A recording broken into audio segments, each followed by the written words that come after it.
Hello, hello.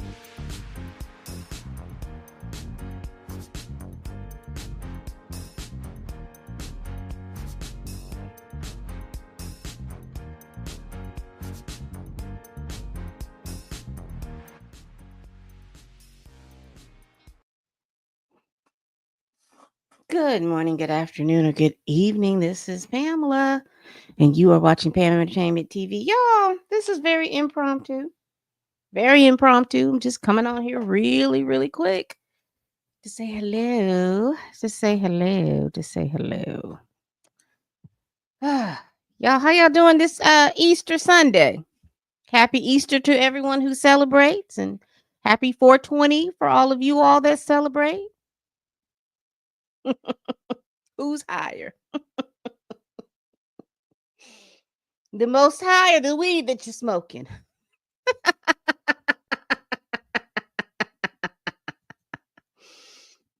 Just a little 420 humor. Just a little 420 humor. I won't be on for long. Just have a couple of things that I do want to kind of go over. Let's see. I've gone over this particular incident in a complete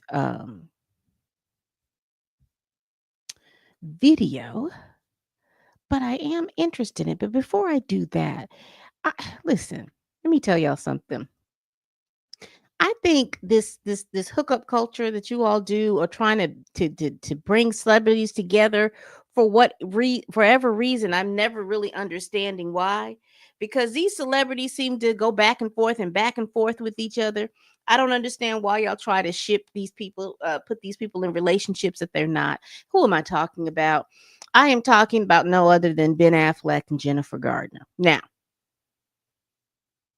as you all recall and know, that Ben Affleck and Jennifer Lopez has been an item probably for the good part of a year and a half. These two have been in and out of a relationship for the past 10 or 15 years. They were out. Ben Affleck, the relation. Well, let me back up. So Jennifer Lopez and Ben Affleck were in a relationship. That relationship ended. He got into a relationship with Jennifer Gardner and was in a good relationship with Jennifer Gardner. Better pass over 10 years. They get divorced. Once they get divorced, maybe 6 months to 8 months later, he's now in a relationship with Jennifer Lopez again. And then they seem to get, they're on and off, on and off. Then they get married. And they weren't even married a year, and now they're getting a divorce, or their divorce is final. I'm not really sure. But I know it was like 3 or 4 months into the marriage they were having issues. And I'm like, why did you? I don't understand that. But anyway, they're no longer together, Jennifer Lopez and Ben Affleck. So he has now, it had been rumored because he had been seen with Jennifer Gardner. It would have been rumored that they were trying to get back together. And apparently she has a boyfriend, and she has been seen out with her boyfriend. So let's read this particular article, and not necessarily read this particular article. I'm just going to read right here.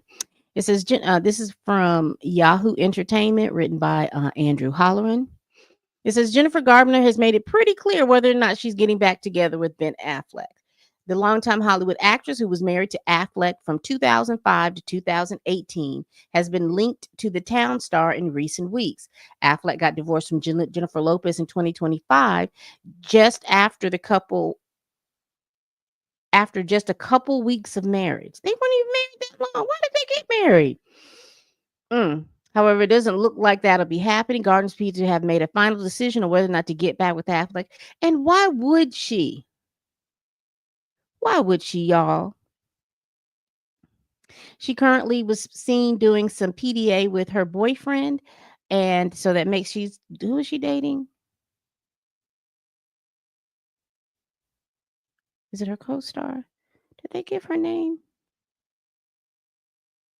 They didn't give his name. Let's get down here and figure out what his name is in this article.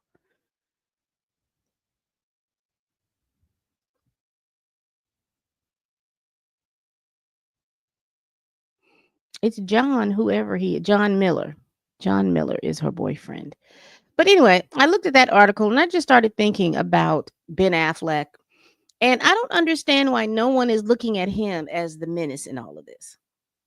Because, first of all, he's lazy as hell. Both of the women that he has had the longest term relationships with have both been named Jennifer.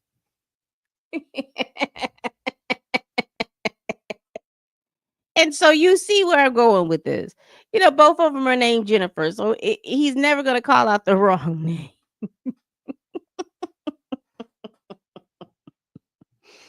And he's just like he just bounces back and forth from one Jennifer to another. Kudos to Jennifer Gardner for not taking that. They have children together. Uh, uh, but kudos to her for not taking him back. He needs to get him some help. He needs to do something and help just means that he needs to sit down, for me, he just needs to sit down with himself and figure out what he wants to do because going back and forth to the Jennifers are not working. So he's gonna have to, muscle up or do whatever the word and terminology is. And if he wants to be in a relationship, that's fine. But clearly, bouncing back and forth with the Jennifers is not working for you. It's not working for you, Ben. I think you need to stop that. You really need to get that going. My next question to you all is: have you all gone out to see Sinners? Have you all gone out to see Sinners? It's my understanding. Let me pull this information up really quick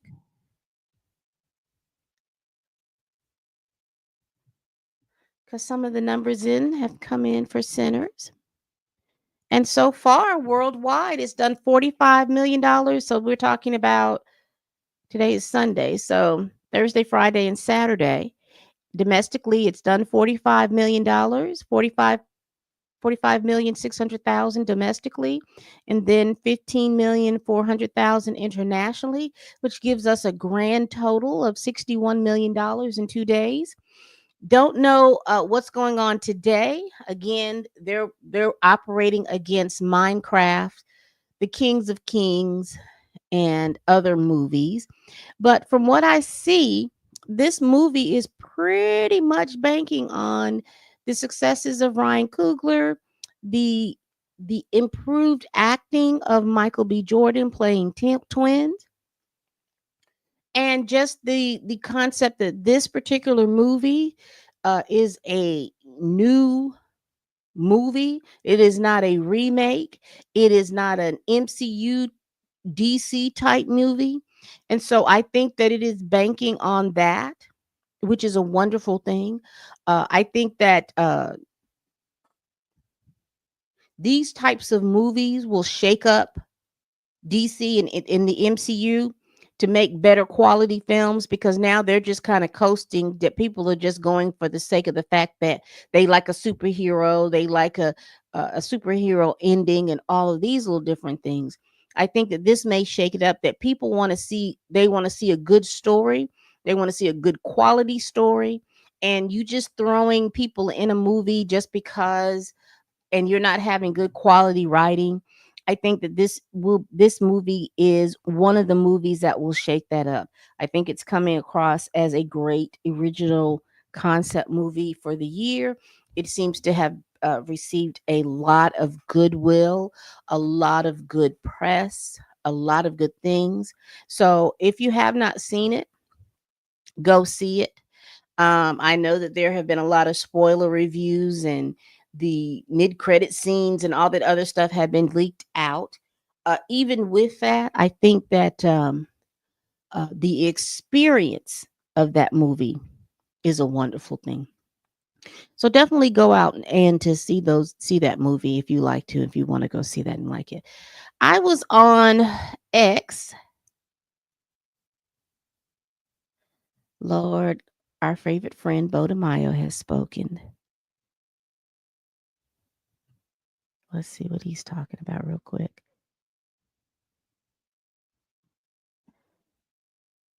Okay, we'll definitely talk. Let me bookmark Obo because he always seems to have something.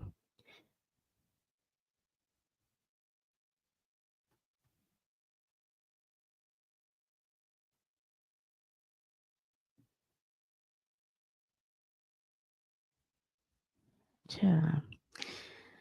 Okay. So what I'm doing, y'all, is that I'm perusing X. Look at this. Let's look at this. Let me see if I can share my screen real quickly. Uh ha cha cha, ha cha cha. Again, this is impromptu. I'm just going over there. Snow White has crossed 194 million globally. The film had a $270 million budget, so we can pretty much think uh, it didn't do good. And again, I think theaters need to get into the habit again and doing physical copies of certain movies. I didn't watch Snow White. I watched Snow White years ago. Snow White is just one of those kid movies for me that you watch when you're a kid, and then it just kind of just that's how I feel about it. However, it may have been a movie that somebody watched. I do know that it had a ton of bad press. Firstly, because like I said, well, let's be truthful.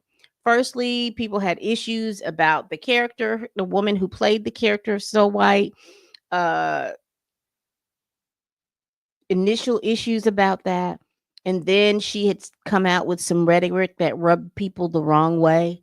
And that again, I blame Disney because of the fact that if you hired an actor and you felt like that this actor's words were controversial, there should have been something in place in regards to how she is supposed to talk about the movie and how all the actors and actresses are supposed to talk positively about the movie, particularly within press, or just not say anything at all.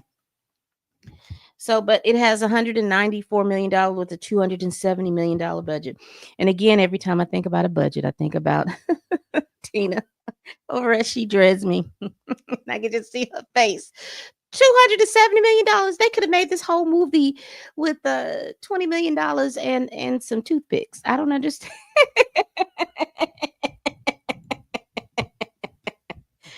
She's serious about those budgets, baby. She would have looked at that budget like, no, this is just too much. And again, they had a lot of issues with rewrites, and that's part of, I think, Disney and Marvel and Star Wars and all of them over there in that area. They have a script and they don't commit to those scripts, whatever it is. And then they're so busy. And again, I say this all the time. I don't like this leak culture because when you get this leak culture, you'll have this little cult of leakers that leak stuff out, and then they make all these opinion pieces about, oh, I don't like this, oh, I don't like that, they need to change this. And then the studios look at those that little small subset of people, and they change and do rewrites, and before you know it, the film that you should have committed to with the script that you should have committed to and done the best that you could have done with that script, you're so busy doing rewrites here and changing characters here and changing plots here and doing all this other stuff that you don't have a cohesive movie. Movie theaters cannot operate like people operate on social media. I'm so sorry. You can't. You can't move like social media. Social media is one of those things that they love you today and then they love you at 9 a.m. and they hate your guts and want you canceled by 10:30. You can't run your business off of worrying about how these people on social media act because again, it's just one of those echo chamber type situations that it's gonna bomb your movie. Get a good script, invest in good quality actors, invest in all those different things, and then put those scripts out. All you need is a good trailer. But you want to do teaser trailers, you want to do trailer one, you want to do trailer two, you do all of these things because, I got the scoop.com is saying this and metaphoric.com is saying that and all of these little different scoopers and also tighten up your house. Why spend all this money for a public relations department when you're relying on some YouTuber out in Pretoria, Illinois, or somewhere who doesn't get out of his house but once every 3 weeks? to dictate how your film is to go, or give them information about something that they'll put on here and then leak it. Tighten up. I just believe if you just tighten up a little bit, some of this stuff wouldn't be. People will go to the movies. They have no choice. If they'll go to the movies because they want to be able to. All this leak culture, it keeps people from the movie. Why would I want to go to the movie when I've seen two teaser trailers, three trailers, and then you give information to leak culture? They've told me what's going on in the movie. Why would I need to go? I can just wait. If I'm paying for your streaming service, I can just wait till you drop it there. I just really do need you all to tighten up with that. But anyway, let's see where we are. We're at Centers.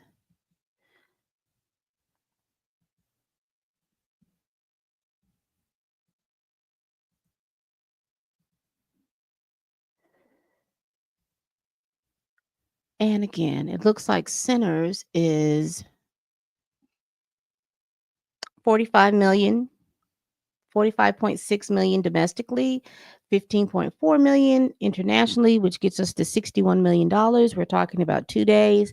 We have Sunday to go, and then the true opening weekend box office numbers will be there. And let me see. Let me go to my bookmark.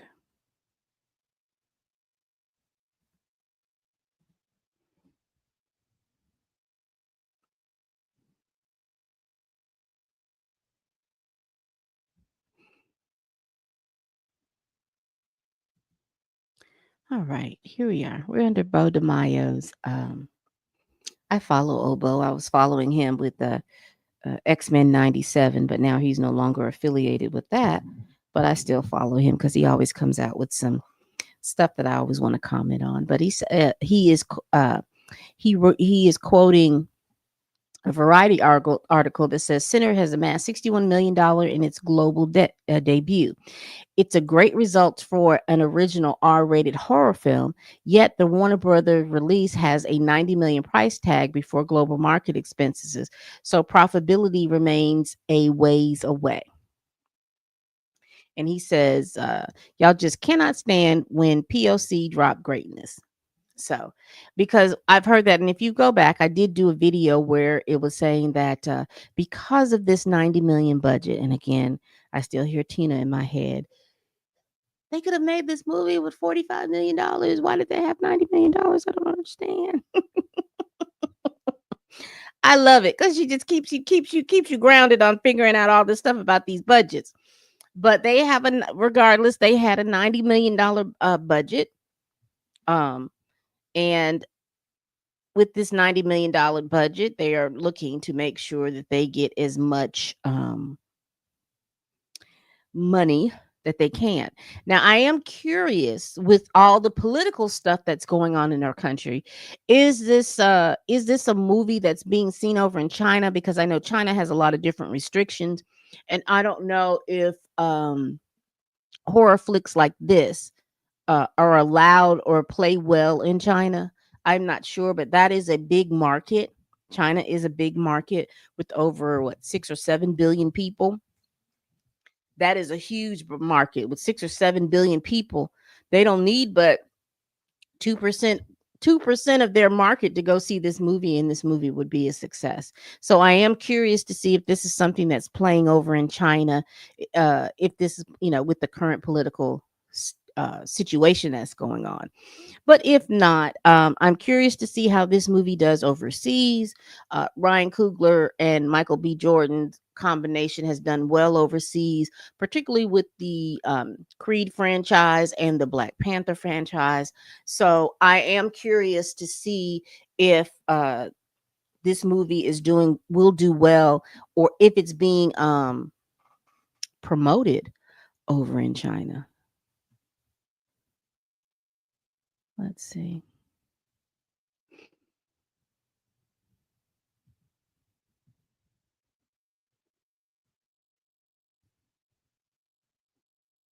I was just trying to see if they'll show me all the territories, but they're just going with domestic at this point. I don't see, they don't have the numbers for international. That'll probably come next week, and I'll peruse those numbers to see where we are with that.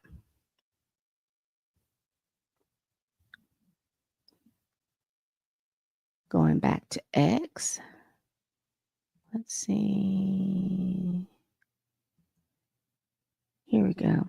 So we were under, let's see. Let me go back to where we were. We were responding to this because apparently Star Wars weekend, it's a Star Wars weekend. I don't even know what they call it, but they're going over all of this. And it says here that Dave Filoni spoke to Ray Stevenson's family about continuing with Baylan Skoll. I'm very confident now that Ray would be happy with the direction we've chosen, Filoni said. The character was meant to be important. He's meant to be the parallel to Ahsoka in every way. Rory McCann is taking over the role. Shout out to him. His whole focus is not letting Ray down and not letting you guys down, Filoni said. The force is with him. And so Andre Ware up under there says, why couldn't this have happened for T'Challa after Chadwick Boseman died? This is how you honor the actor who passed away. Continuing what they started and carrying the torch forward to recast T'Challa and put the king back on his throne. And I said, you know why. Black Panther T'Challa was not a character the MCU wanted to invest in. And so then this young man named White, aka Skilled War Man, he said, by all accounts, that's the opposite of the truth. And here's what I wrote. No, as a secondary character in an ensemble movie, the MCU executives were fine with T'Challa. Everybody was fine with T'Challa. He was a secondary character. He wasn't upstaging an Iron Man, a Captain America, a Thor, uh, Scarlet Witch. What's the other girl's name? Scarlett Johansson's character. I forgot that woman's name. All of those characters, the Hulk, he wasn't upstaging those characters. And I said, T'Challa is the only character in the MCU whose existence was tied to the actor that played him. Rest in peace, Chadwick Boseman. They basically said that once Chadwick Boseman died, there was nobody else in the world amongst any and every actor that has existed, is existing, and will exist who could play T'Challa.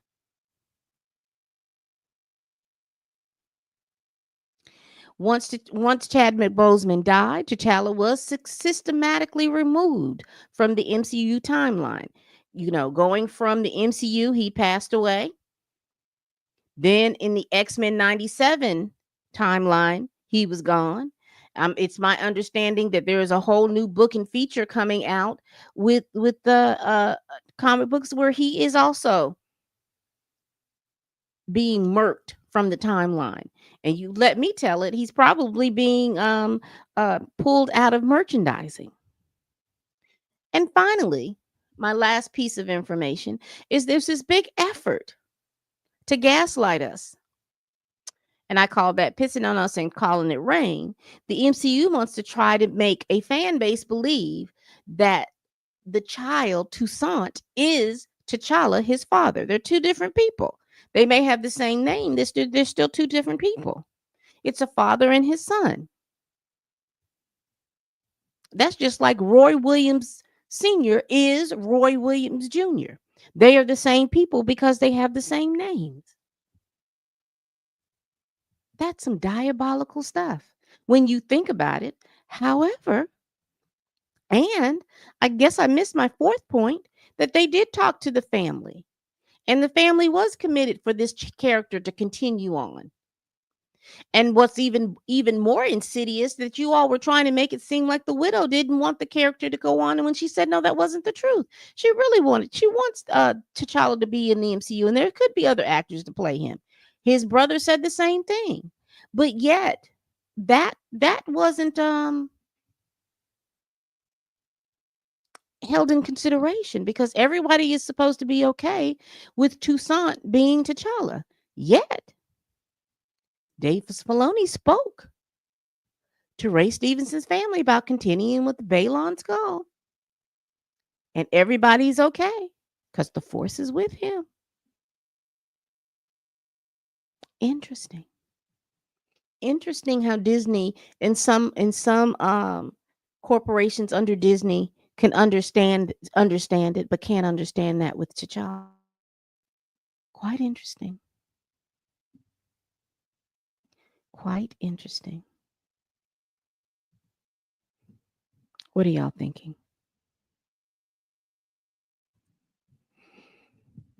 I find that to be quite interesting indeed. All right, so we've talked about old Ben Affleck, who I think is the problem between the two Jennifers, and I'm glad that both Jennifers are just gone and he needs to go about their business. We should never hear about a Bennifer ever again in life.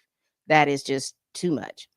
We also talked about Sinners in box office and Sinners and how they have made $61 million. And according to Variety, that doesn't seem to be a good thing because they have paid $90 million, and horror movies uh, don't make money in the box office. So we will see. And third, we talked about Balin Skoll's character, who was played by Ray Stevenson, who tragically passed away while doing that role. But they have recasted that role. And shout out to the new actor who is playing that role. I know that you will do a good job with playing Balin. I don't have any doubts about that. You make him the character that you need for him to be. And let's see. I wanted to talk about a little bit about this Blake Lively Justin Baldoni case because I know that we had also talked about the fact that we have found a revelation that Blake Lively had a company that her and her husband owned to file a lawsuit against 10 John Jane Does, talking about that they were having issues and problems with them and in their company, and they were suing them. It's the actual lawsuit just seems like the best legal word salad, but because of that particular lawsuit, they were able to issue a subpoena to get the telephone records of from telephone and text messages and records out of Jennifer Abel's phone that I believe, and like I said, this is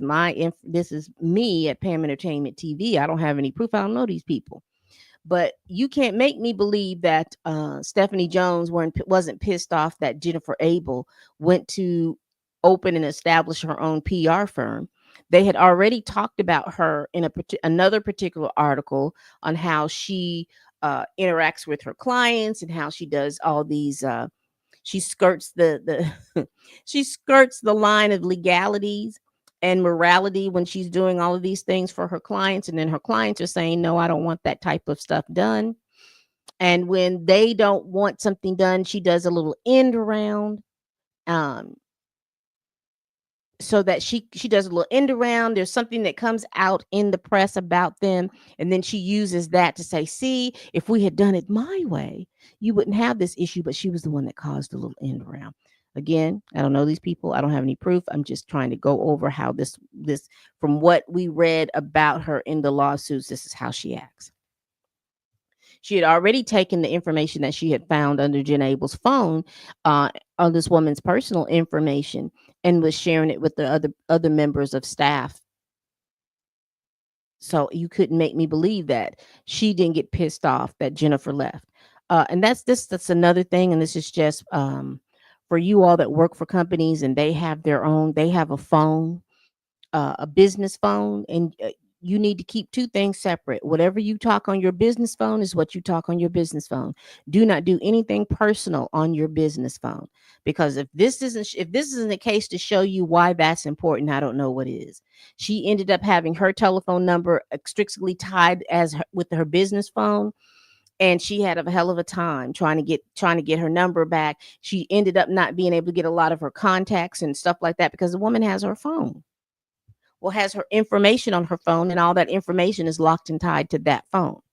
So don't do that, y'all. If your business provides you with the phone, you take that phone. You just have two phones in your purse. You have two phones on your hip. However, you walk and matriculate through this world, you have two phones, and make sure what's ever going on in your business, you keep it on your business phone, and whatever is going on in your personal life, you keep it on your personal phone. Do not interact them or intertwine them. Hell, if you've got to use different color cases to differentiate which phone is which, please do so.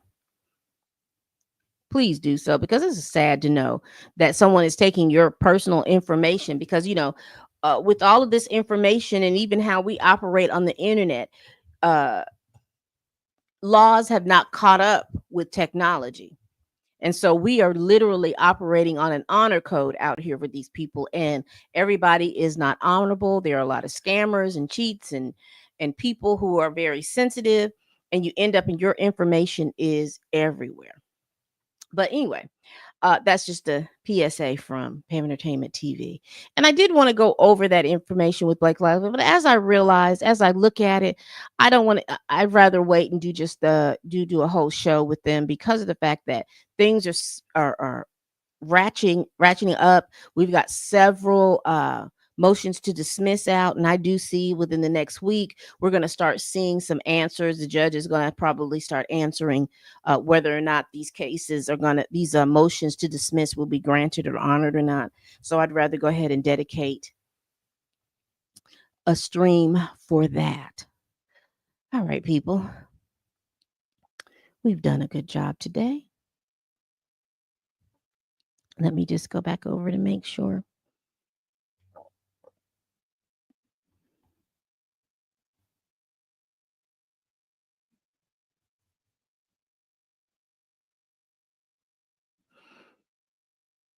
It's going to be interesting to see in this whole case, will the Taylor Swift and Blake Lively friendship last through all of this? Because you can't make me believe that because I always believe that birds of feather flock together.